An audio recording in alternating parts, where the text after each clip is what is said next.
Drugs రహిత సమాజ నిర్మాణంలో భాగంగా దండి 2.0 పేరుతో వైబ్రెంట్స్ ఆఫ్ కలాం స్వచ్ఛంద సేవా సంస్థ సైకిల్ యాత్ర చేపట్టింది. తిరుపతి నుంచి విశాఖ వరకు 13 ఉమ్మడి జిల్లాల గుండా సైకిల్ యాత్ర సాగనుంది. తిరుపతి ఎస్వీయు ఆడిటోరియం నుంచి ప్రారంభమైన సైకిల్ యాత్రలో స్థానిక యువతతో పాటు ఈగల్ టీం సిబ్బంది పాల్గొన్నారు. సైకిల్ యాత్రలో 25 విశ్వవిద్యాలయాలు, పలు కాలేజీల విద్యార్థులు పాల్గొన్నారు. Tirupati collector Venkateswarlu, SP Subbarayudu cycle యాత్రను ప్రారంభించారు. మాదక ద్రవ్యాల యొక్క ఎఫెక్ట్ ఎలా ఉంటుంది ఇదంతా కూడా మనము ఇట్ ఈస్ రియాలిటీ. మన కళ్ళ ముందే చాలా స్టోరీస్ చూస్తుంటాము, చాలా లైవ్ ఎగ్జాంపుల్స్ చూస్తున్నాము.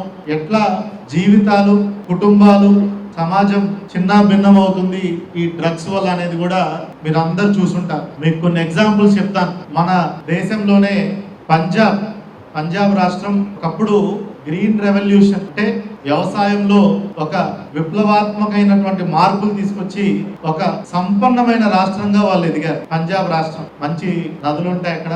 పంజాబ్ అంటేనే 5 రివర్స్ అని, ల్యాండ్ ఆఫ్ 5 రివర్స్ అని. అట్లాంటి రాష్ట్రం ఆదాయం ఎక్కువై తర్వాత జనరేషన్ సుమారుగా 1990 నుంచి స్టార్ట్ అయింది. ఆదాయం ఎక్కువైపోయి యంగ్ జనరేషన్కి ఏం చేయాలో తెలియక వాళ్ళంతా కూడా డ్రగ్స్ కి అలవాటు పడడం మొదలెట్టారు. అదే టైంలో మీరు అందరు గుర్తుంచుకోవాలి, కొంచెం జాగ్రత్తగా వినాలి. పిల్లలు హిస్టరీ ఉన్న వాళ్ళకి అర్థమవుతుంది. పక్కన రాష్ట్రం అయినటువంటి పాకిస్తాన్ కూడా పక్క దేశం అయినటువంటి పాకిస్తాన్ కూడా పంజాబ్ బార్డర్ ఉంటుంది. దీన్ని అదునుగా చేసుకొని 1990 నుంచే వాళ్ళు మన దేశంలోకి ఎక్కువ చొరబాటు చేయడం మొదలెట్టారు. వాళ్ళ సిద్ధాంతాల్లో ఒక సిద్ధాంతం ఏంటంటే, ఏదైతే ఎక్కువ మంది సైనికుల్ని మన దేశం పంజాబ్ రాష్ట్రం నుంచి ఎక్కువ మంది సైనికులు భారతదేశంలో ఉంటారు, ఆ రాష్ట్రాన్ని ఎట్లా నాశనం చేయాలి అనే ఒక దీంతో మనకి ప్రపంచంలోనే అత్యంత ఎక్కువగా ఓపియం అంటాం. ఓపియం అంటే డ్రగ్ ఎక్కువ పండేది ఆఫ్ఘనిస్తాన్ దేశంలో. అది opium capital of the world.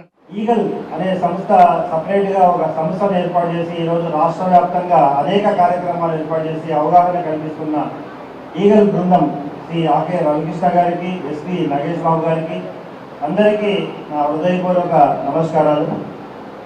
దాంతోపాటు ఈరోజు దాదాపు 1,14,000 మంది స్టూడెంట్స్ ఈరోజు ఆన్లైన్లో మనతో పాటు ఉన్నారు.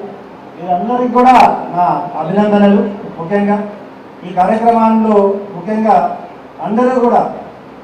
అందరికీ very very warm good morning. అందరి స్టూడెంట్స్కి, విద్యార్థినులకు, వారి టీచర్స్కు అందరికీ కూడా మనం యువత అనేది రాష్ట్రానికి కానీ, దేశానికి కానీ, కుటుంబానికి కానీ భవిష్యత్తు. ఈరోజు మనం ఎందుకు ఈ కార్యక్రమాన్ని పెట్టుకోవడం జరిగిందంటే, యువత మంచి మార్గంలో ప్రయాణిస్తేనే ఆ కుటుంబం కానీ, ఆ సమాజం కానీ, లేదా ఆ దేశం కానీ సరైన అభివృద్ధి పథంలో ప్రయాణిస్తుంది. ఈనాడు అనేక మంది ఈ డ్రగ్స్కి లేదా గంజాయికి బానిసలు అవుతున్నారు. ఆ డ్రగ్ని మన సమాజం నుండి పూర్తిగా పాల్గొనదాం అనే ఒక నినాదంతో మనం ఈ కార్యక్రమాన్ని ఏర్పాటు చేయడం జరిగింది. దీనికి ముఖ్యంగా అవగాహన లేకుండా కూడా చాలామంది వాటిలో డ్రగ్స్ రహిత సమాజ నిర్మాణంలో భాగంగా దండి 2.0 పేరుతో వైబ్రెంట్స్ ఆఫ్ కలాం స్వచ్ఛంద సేవా సంస్థ సైకిల్ యాత్ర చేపట్టింది. తిరుపతి నుంచి విశాఖ వరకు 13 ఉమ్మడి జిల్లాల గుండా సైకిల్ యాత్ర సాగనుంది. తిరుపతి ఎస్వీయు ఆడిటోరియం నుంచి ప్రారంభమైన సైకిల్ యాత్రలో స్థానిక యువతతో పాటు ఈగల్ టీం సిబ్బంది పాల్గొన్నారు. సైకిల్ యాత్రలో 25 విశ్వవిద్యాలయాలు, పలు కాలేజీల విద్యార్థులు పాల్గొన్నారు. Tirupati collector Venkateswarlu, SP Subbarayudu cycle యాత్రను ప్రారంభించారు. మంచి నదులు